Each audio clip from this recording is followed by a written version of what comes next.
Oka, the camera pans across a quiet suburban street just after school hours.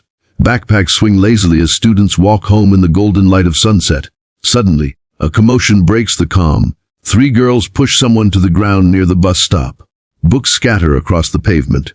The new girl kneels silent, brushing the dirt from her sleeves as laughter echoes around her. Then she looks up. Her eyes are calm, too calm. The bullies don't notice the subtle shift in her stance, her heels slightly turned, posture balanced. The laughter fades as the camera zooms in on her face, expressionless, unreadable. A gust of wind lifts her hair just as the screen cuts to black and bold text appears. They knocked over the new girl after school, but she flipped them like training dummies. When Emma Lynn walked into Ridgewood High for the first time, she hoped to disappear, to blend into the background like she always did.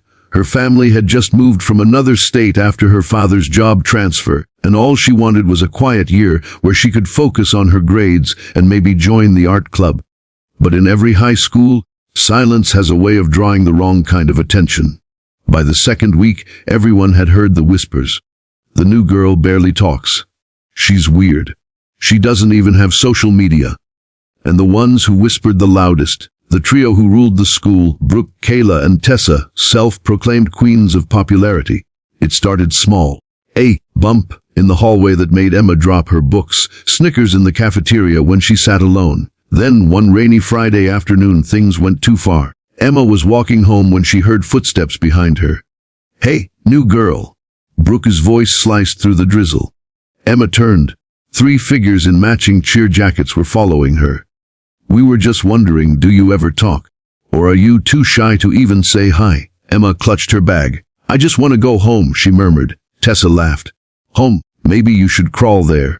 And before Emma could move, they shoved her. Hard, her backpack flew open, books soaking in the mud. She hit the ground, palms scraping against the wet pavement. The girls burst out laughing. For a moment, Emma just stayed there, rain dripping from her hair, heart pounding. Then something in her snapped. She stood up slowly, eyes no longer timid. Her voice, when it came, was low but steady. "You should leave." Brooke smirked. "Or what? You'll cry." But Emma wasn't crying. Her breathing was calm, too measured, too controlled.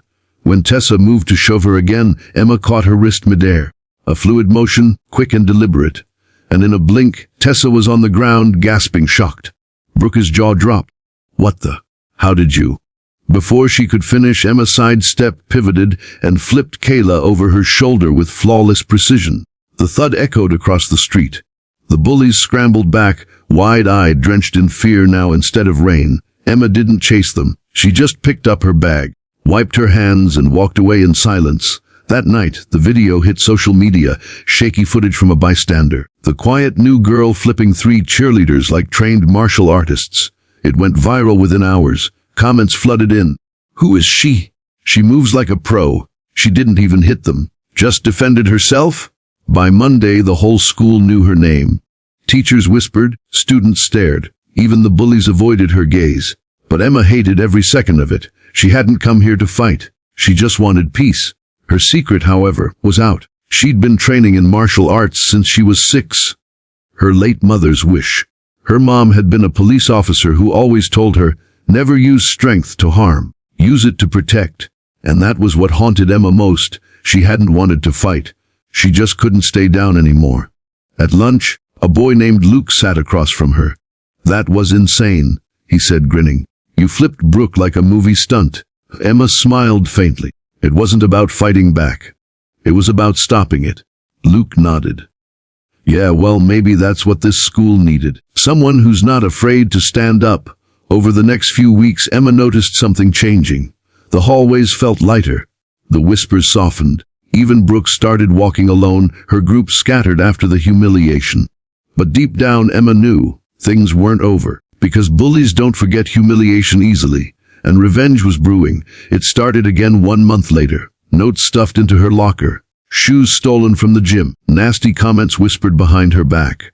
Brooke wanted payback, and this time she wasn't alone. She'd found new allies, boys from the football team who liked the idea of teaching the martial arts girl a lesson. Emma knew it was coming. She could feel it in the stares.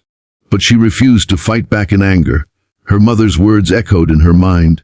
Real strength is knowing when not to strike. One afternoon after practice, Emma walked through the empty parking lot. The air was cool, the sky tinted orange. Then, voices. "Where do you think you're going, ninja girl?" One of the boys jeered. Brooke stepped forward, smirking. "You embarrassed me. In front of everyone. Let's see you do it again." Emma sighed softly. "Brooke, just stop. It's not worth it." But Brooke's rage boiled over. She swung her bag at Emma. The boys laughed until they didn't. Emma moved like water, fluid, calm, and impossibly fast. Every shove missed, every grab turned into a harmless fall. She disarmed one boy with a sidestep, ducked under a swing, and gently pushed another to the ground without striking once. Her movements were disciplined, elegant, almost like a dance. Within seconds, all of them were on the ground, stunned, winded, and speechless. Emma looked at Brooke. "You think strength is about control, but it's not. It's about peace." Brooke, trembling, looked up, and for the first time her eyes softened. She wasn't angry anymore. She was ashamed. "I didn't know," Brooke whispered. Emma reached out a hand. "Now you do." That moment changed everything. The next day, Brooke apologized in front of the whole class. It wasn't easy, but it was real. She even asked Emma to teach self-defense classes for the girls at school. And so, in the weeks that followed, the gym that once echoed with gossip now filled with laughter and learning.